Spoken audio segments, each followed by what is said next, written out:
Judy, Moody, Mood, Martian. Who's who? In a mood. She, Judy Moody, was in a mood. A sourball mood. A mad face mood. All because school pictures had come home that day. If Stink came into her room, he would ask to see her school picture. And if he asked to see her school picture, he would see that she had been wearing her I am a girl, hear me roar t-shirt. The same one she wore today. And if he saw her wearing her roar t-shirt in her school picture, he would also see that she looked like Sasquatch, with bird's nest hair in her face and in her eyes. Mom and Dad were going to freak. Just once we'd like to have a nice school picture of our girl, Dad had just said this morning. Maybe this will be the year, Mom had said. But third grade was no different. Judy spread out her school pictures on the floor. She looked like a clown, which is kindergarten, one-eyed pirate, second grade, sad squash, third grade. If only Mom and Dad would forget about school pictures this year. Fat chance. Maybe Judy could pretend the dog ate them. Too bad the Moodys didn't have a dog. Only Mouse the cat. She could say that an evil school picture bandit erased them from the master computer. Hardly. To make things worse, Rocky had grabbed her Sasquatch picture in class and wouldn't give it back. Then he passed it to Frank, which made Judy yelp and jump out of her seat instead of doing her math. That's when Mr. Todd said the A word, Antarctica. The desk in the back of the room where Judy had to go to chill out for the third time that day. Never in the history of Judy had she been to Antarctica that many times in a row. A donut-sized sicky spot sat in her stomach just remembering it. That's why she, Judy Moody, was in a mood. A finger-knitting, don't think about school pictures, need to be alone mood. As in, by herself. As in, no stinky little brother to bug and bother her like a pesky mosquito. Bzzz. Stink was always in her ear. Judy's number one favorite place to curl up with Mouse was on her top bunk, but Stink would for sure find her there. She crawled over gobs of flip-flops and blobs of dirty clothes to her second favorite spot to be alone, the way back of her closet. She popped a wad of Stink's yard-long bubblegum in her mouth. Don't look at me like that, Mouse. What Stink doesn't know won't hurt him. She picked up a skein of gray-brown yarn and looped it around her thumb. Mouse batted the finger-knitting chain with her paw. Over, under, back, loop-de-loop, loop-de-loop. Judy tugged on the long chain of apple green yarn that dangled from her left hand. Her fingers flew. She, Judy Moody, was the fastest finger knitter in Frog Neck Lake, Virginia. The fastest finger knitter in the East. Probably the fastest in the whole wide world. Finger knitting was the greatest. No knitting needles needed. She looped the yarn over her fingers. 1, 2, 3, 4. Back, over, under, through. Just like Grandma Lou had taught her during the big blackout of Hurricane Elmer. Judy's closet was like a secret little room all to herself. It even had a window, a small round window just like the kind they had on ships. Sailing ships, pirate ships. The ship sailed across the blue ocean, bobbing on the waves under a sky full of marshmallow clouds. Judy and Mouse rocked back and forth as the ship hammock swung into the breeze until the ship hit a giant wave and Mouse overboard. Judy tossed her chain of knitting to Mouse. She felt a tug on the line. It was Stink!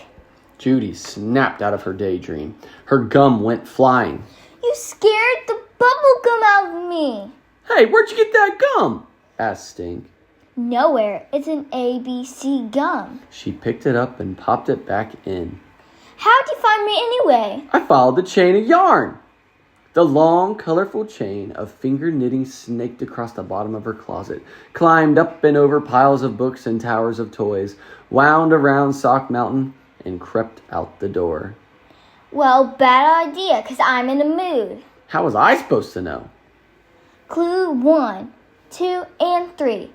Those the dookies that hang on the doorknob. Oh, I thought you were going to say school pictures. That too. Somebody's in a mood. Bingo! Can I help it if I don't go around reading doorknobs? Judy looked around and grabbed a fuzzy pillow. See this pillow? This will be my mood pillow. It'll be our signal. If the pillow's sitting up, it means I'm in a good mood. Come on in. But if it's lying down, bad mood. Go away. But much better than door-dong dookies. But what if the pillow was standing up and the window was open and a hurricane came and super high winds blew down the pillow and knocked it on its side? Or what if a giant monster bigger than King Kong came up and picked our house up and shook it like a toothpick and the pillow fell over? Fine. Judy plucked a marker from her pencil box. She set the pillow in her lap. On one side, she drew a happy face for good mood. On the other side, she drew a frowny face for bad mood. This will be my mood pillow. Happy face means come on in. Frowny face, go away. Judy leaned the pillow against the wall, frowny face out. The pillow has spoken. Stink. The Jessica experiment. Judy Moody, had an idea. A not bad mood idea. She was going to try to be in a good mood for one whole week. Judy asked her friends, Hey guys, what puts you in a good mood? When I do a really good magic trick, like the fake finger trick, said Rocky. He pulled his index finger, pretending to yank it off. If everybody claps and is amazed, it puts me in a good mood. Uh-huh. Judy scribbled a note to self. I get in a good mood when I'm done with my homework, said Frank. Uh-huh. Judy looked at her notes. Next, it was Amy's turn. Writing stories puts me in a good mood. I dream stuff up and make it into a book, and then I illustrate it. Judy scribbled some more. She looked at her notes. 1, magic trick. 2, homework. 3, write a story. I can do this, said Judy. Do what? Asked Amy. Do what? Asked Rocky and Frank. Nothing. Never mind. Judy ran home and took out her list. Magic trick. She tried a magic card trick on Stink, but all she did was spill the deck of cards everywhere. Homework. Judy did not see how homework would put her in a good mood. She crossed it off the list. Write a story. Judy tried to write a story. This story could go on and on and on. What a lemonhead. Writing a story was not putting her in a good mood. Who else could she get ideas from? Mom? Dad? Stink? It had to be somebody smart, and somebody who never got sent to Antarctica.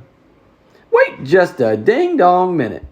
What could be more perfect than to talk to little Miss Perfect? Somebody who brushed her hair every day and followed all the rules and got good grades and never, ever been near Antarctica. Somebody who had a happy magic 8-ball. Jessica A. plus Finch, of course. Judy could learn the facts about doing everything right all the time. Being perfect was sure to put her in a good mood. All she had to do was study her subject, like a science experiment. She grabbed her notebook and hopped on her bike and pedaled down the street and around the corner to Jessica Finch's house. Ding dong! Judy rang the bell. Jessica A. not A. Aardwolf opened the door. Judy Moody, what are you doing here? She could not tell all Finch her secret. Then the whole world would know. I just thought we could hang out, said Judy. But you never want to hang out. Never say never, said Judy, pushing past Jessica. Can I come in? You are in, said Jessica. Well, how about if I come up to your room? Sure, said Jessica. I was just about to start measuring some things for the Measure Up, our new math unit. But that doesn't start until Thursday, said Judy. I like to get a head start, said Jessica. Judy perched on the edge of the bed next to Jessica. She bounced up and down, testing out the jump factor. My mom doesn't let me bounce on the bed, said Jessica. Check. Said Judy. She scribbled down, "Do not bounce on bed," in her notebook. Judy stared sideways at Jessica. Her hair was brushed back into a very neat ponytail, and she was wearing pink. Judy wrote, "Put hair in ponytails and wear pink," in her notebook. Why are you staring at me? Asked Jessica. It's rude. No reason, said Judy. She looked around. The bed was made, and there were 100 million fluffy pink pillows on it. Stuffed animal pigs were lined up in a row on the dresser. So was a piggy bank collection. No books or clothes were on the floor. No arts and crafts supplies were on the floor. No gum wrappers were on the floor. A pink robot poster on the wall said, "Obey." It was creepy, but Judy didn't say so. Your floor is really neat, said Judy. I can see the rug. Thanks, said Jessica. I like my room clean. It puts me in a good mood. Check. Judy wrote "clean room" in her notebook. Why are you writing stuff down? asked Jessica. No reason, said Judy, sniffing the air. I smell cupcakes. Do you smell cupcakes? Jessica cackled. That's my lip gloss. She flipped open a teeny tiny pink plastic cupcake. Inside was gooey lip stuff. Judy tried some. Yum, yum. Maybe cupcake lip gloss was another key to a good mood. Judy wrote down, "Wear cupcake lip gloss." You look smiley. You like smiley faces, huh? In Jessica's room, Judy saw a smiley face pillow, pencil holder, and paper clips. She saw smiley face sunglasses and slippers.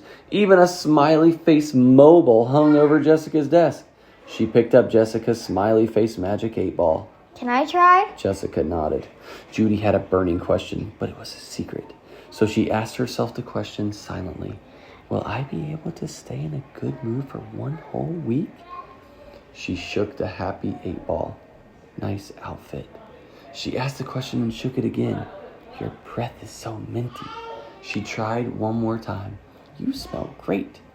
It keeps telling me that I smell great, said Judy. It's the lip gloss. Jessica nodded knowingly. Want to do homework now? Judy wrote "do homework on time" in her notebook. She also got out her positively pink see-through ruler. She got out her positively pink tape measure. She even had a positively pink yardstick. Wow, you have a yardstick?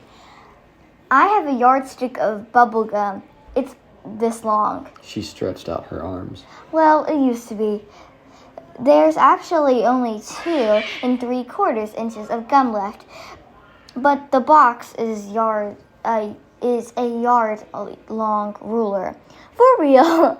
And it has jokes, and I would use it for homework if I were you, said Jessica.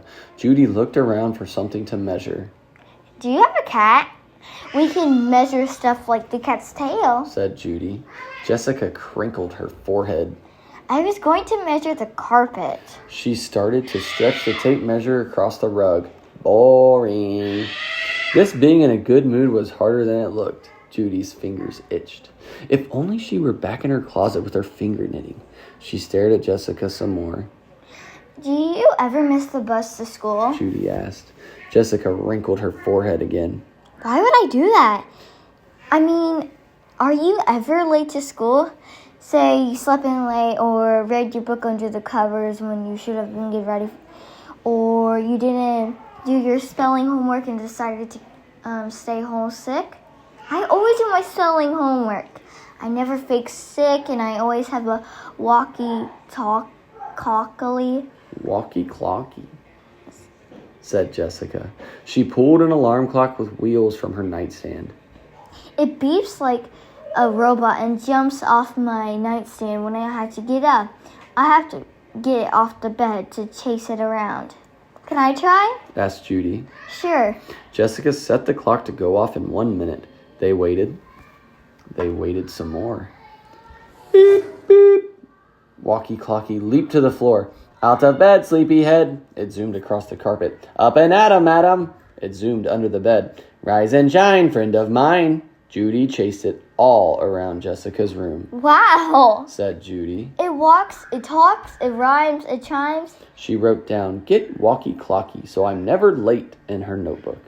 That was fun. Let's do it again. This time, It's not really a game, said Jessica. She put the clock back on her nightstand. Come on, let's do our homework. Judy looked at her to-do list. She had to do a lot if she was going to stay out of Antarctica. She had a lot to learn about being in a good mood. I can't, said Judy. I have to go finish my science experiment. Science experiment? Jessica sat up straight. Her eyes got wide. What science experiment? We don't got any. But Judy was already down the steps and halfway out the front door. Yippee skippy! Spaghetti Yeti. First things first. As soon as Judy got home, she pulled her hair back into 2 Jessica Finch ponytails. Then she cleaned up her room like a friend without an R. Fiend. Spelling word number 23 on Mr. Todd's homework list. Definition, maniac. She huffed and puffed, picking up books and games and art supplies and stuffed animals. Yanorama. Mouse watched her every move. She huffed and puffed more, putting away shirts and shorts and socks and pajamas. Boring times 2. Mouse pounced on a sock. Give it up. It's not playtime, Mouse. I wish. She even tossed her finger knitting into the closet.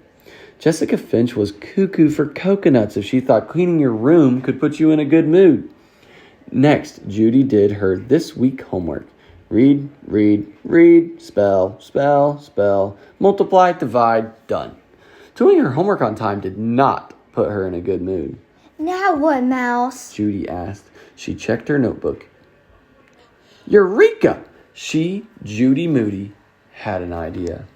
Judy dug and dug like a badger to the way back of her closet.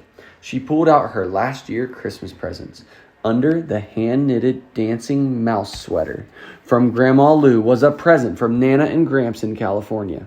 It was not a way cool make-your-own gum kit. It was not a way cool make-your-own seashell nightlight kit. It was a make-your-own lip gloss kit. Cotton candy, chocolate, cupcake! Double exclamation point.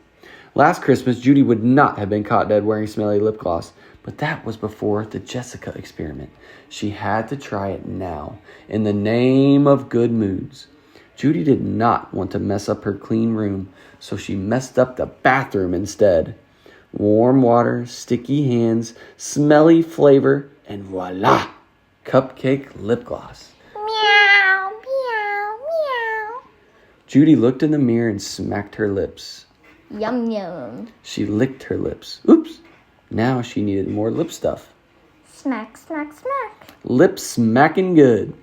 Cupcake lip stuff did put her in a bit of a better mood. Who knew? Judy went back to her room. Sing a song of tuna fish. Her finger knitting chain snaked and snarled out the closet door, up, over, and around the doorknob across the dresser, and onto the floor where Mouse was curled up sleeping on a heap of it. Judy tugged an end out from under Mouse. Who yarn bombed my clean room? Mouse, she said. Don't even try to save a stink. At last, she had time for her new rave, finger knitting. She went to her closet to get some more yarn, but there was no more yarn. Not one ball, not one skein, not even a snippet. She was O-U-T out. Judy ran downstairs. Mom, can we go to Bullseye? It's a yarn emergency. Sorry, honey, said Mom. All this yarn costs money. Let's wait and ask Grandma Lawn for some yarn next time we see her. But Judy was about to say it was so not fair. Judy was about to say she could not wait. Judy was about to stomp up the stairs. But that would mean she was in a mood. Not a good mood, a bad mood. Judy dashed back upstairs. Her frowny face mood pillow glared at her. It was only GMD number 1. Good mood day number 1. Judy had to be stomp free for the rest of the week. This being in a good mood all the time sure was not as easy peasy mac and cheesy as it looked. Spaghetti.